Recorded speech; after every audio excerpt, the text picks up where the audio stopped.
Tu veux bosser au Canada en 2025, tu as passé tout ton temps à postuler sur LinkedIn, à postuler sur le site, sur n'importe quel différents sites que tu pouvais trouver, mais tu n'as toujours pas reçu d'appel d'offres d'emploi. Alors dans cette vidéo, je te partage quelques stratégies qui pourront t'aider à te débloquer de cette situation. Ça se passe juste après le générique. Voilà.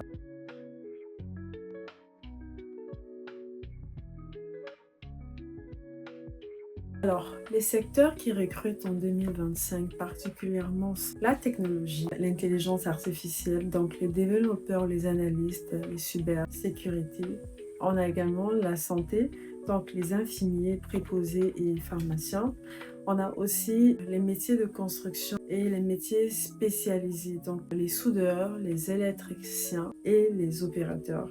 On a aussi les énergies vertes et environnement, donc les ingénieurs, les techniciens. Et pour finir, les services à la personne et l'éducation.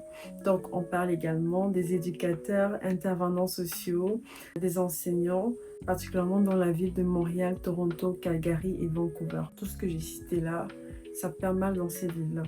Donc, quelles sont donc les erreurs que tu fais qui t'empêchent de trouver du travail? Donc, c'est garder le CV de ton pays d'origine. Tu continues à appliquer dans un poste canadien avec un CV qui est, admettons, un CV européen, un CV de France.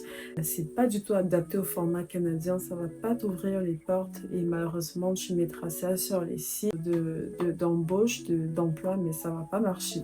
Donc, il faudra éviter de postuler avec les CV européens, africains, bref, de ton pays d'origine et plutôt trouver les CV canadiens. Donc, les lettres de motivation générées. Avoir une seule lettre de motivation pour postuler à la même offre d'emploi.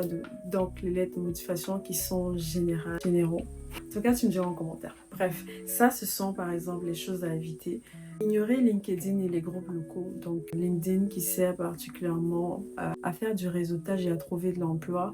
Ignorer ça et ignorer également les groupes locaux qui existent dans ces différentes villes que j'ai citées tantôt, qui peuvent t'aider à trouver de l'emploi. Et crois surtout que Indeed et Job Bank suffisent. Alors, l'époque de Indeed est largement derrière nous. Si tu es à la recherche d'emploi présentement, je suis sûre que aussi tu l'as déjà compris. Donc, il faudrait dépasser Indeed parce que de nos jours, ce n'est vraiment plus le meilleur moyen de trouver un emploi en 2025. Donc, Indeed et Job, oublie ça tout de suite, ça marche pas. Donc, ne pas se renseigner sur les permis de travail ou les programmes d'immigration. Quelles sont donc les stratégies gagnantes que tu pourrais utiliser pour mettre les chances de ton côté? C'est premièrement d'optimiser ton profil sur LinkedIn avec des mots-clés locaux. Ta page LinkedIn, transforme-la pour qu'elle puisse refléter quelqu'un qui vient d'un milieu canadien et qu'elle puisse vraiment démontrer ce que tu vaux sur le marché de l'emploi. Donc, mets des mots qui sont pas mal, des mots du pays dans lequel tu es, donc le Canada. Utilise un peu des termes qui sont familiers aux Canadiens, comme ça les recruteurs pourront facilement te voir. Tu seras beaucoup plus visible. Participe à des événements de réseautage virtuel et physique. Fait que ça, je le dirai jamais assez. C'est quelque chose qui est très très très important. Participe à ces événements-là et surtout sois actif. Parce que oui, j'en ai rencontré du monde, même s'ils participent, mais voilà, tu restes dans ton coin, tu t'en vas pas parler à du monde, ça t'aide pas. Donc tu participes et tu es également actif, tu vas vers l'inconnu, tu sors de ta zone de confort et tu parles à du monde. Ça pourrait également t'ouvrir des portes vers le marché de l'emploi. Donc cible les entreprises qui sponsorisent des permis de travail. Il y en a plein. Si tu es dans cette situation dans laquelle tu as besoin d'un permis de travail, essaie de cibler les compagnies qui offrent ça pour pouvoir proposer ta candidature. Demande des recommandations à des contacts locaux.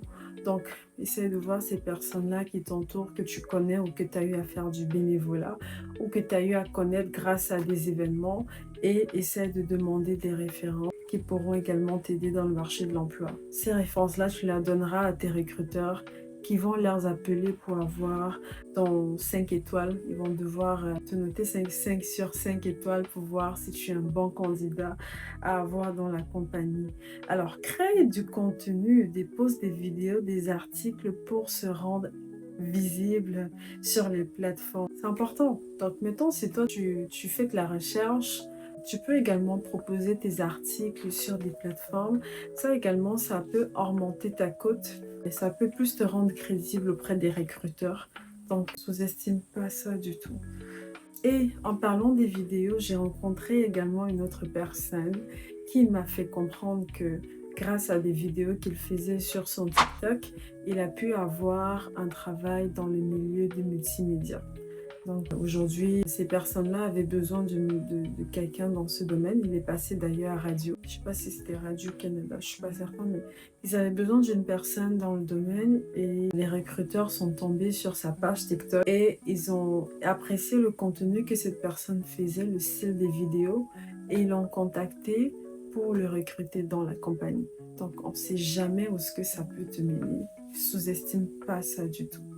J'utilise des plateformes comme talent.ca, Jobboom ou même des groupes Facebook spécialisés et LinkedIn. Par contre, pas de Indeed. Ce que je pourrais te dire par rapport à Indeed, c'est que tu pourrais aller sur Indeed, recherche le travail. Si tu vois une offre qui te correspond, ne postule pas directement sur Indeed, mais prends le nom de la compagnie, vas-y sur Google, Google sur la compagnie et recherche ce poste-là dans cette compagnie-là.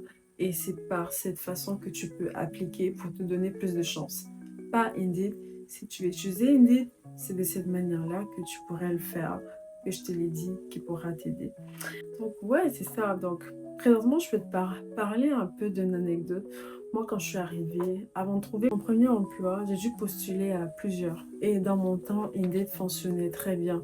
Donc, ça n'a pas été très compliqué à ce moment-là.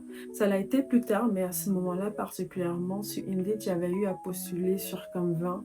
Et sur les 20, j'ai reçu pas mal d'offres. C'était plutôt facile. Mais ces derniers temps, particulièrement en 2025, c'est quelque chose qui est devenu très compliqué. J'en ai rencontré du monde, des parents même, des personnes qui peuvent être mes parents, qui malheureusement n'ont pas pu trouver du travail dans un domaine qui, je dirais, respectable. Ce sont des personnes que pour poser de la nourriture sur la table, ils sont obligés d'aller déchirer des cartons et pour faire de la sécurité, être gardien, mais je dirais plus faire de la sécurité. Donc ça, c'est quelque chose qui me fend énormément le cœur de voir que tu as quitté ton pays, peut-être dans lequel tu avais un poste qui était assez décent, mais pour tes enfants, tu as dû le faire pour pouvoir poser la nourriture à table. Tu as laissé toute ta vie en arrière pour pouvoir leur offrir une meilleure vie. Donc, dans le fond, c'est juste ma manière de dire, bah, baisse pas les bras. C'est sûr que si 2025, c'est un peu compliqué, mais tu finiras par trouver, et surtout si tu crois en Dieu, bah, il t'ouvrira les portes pour le travail et c'est pourquoi il te fait passer par ce chemin-là présentement. Si tu veux bosser au Canada en 2025, sois très smart dans tes choix.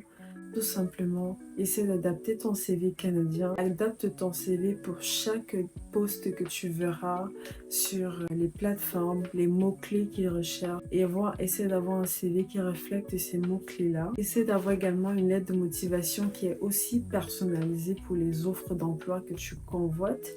Assiste à des événements de réseautage à travers des webinaires gratuits, du bénévolat, en allant également sur des plateformes comme LinkedIn et faire du réseautage avec du monde, parce que tu sais jamais où est-ce que tu trouveras l'opportunité de ta vie.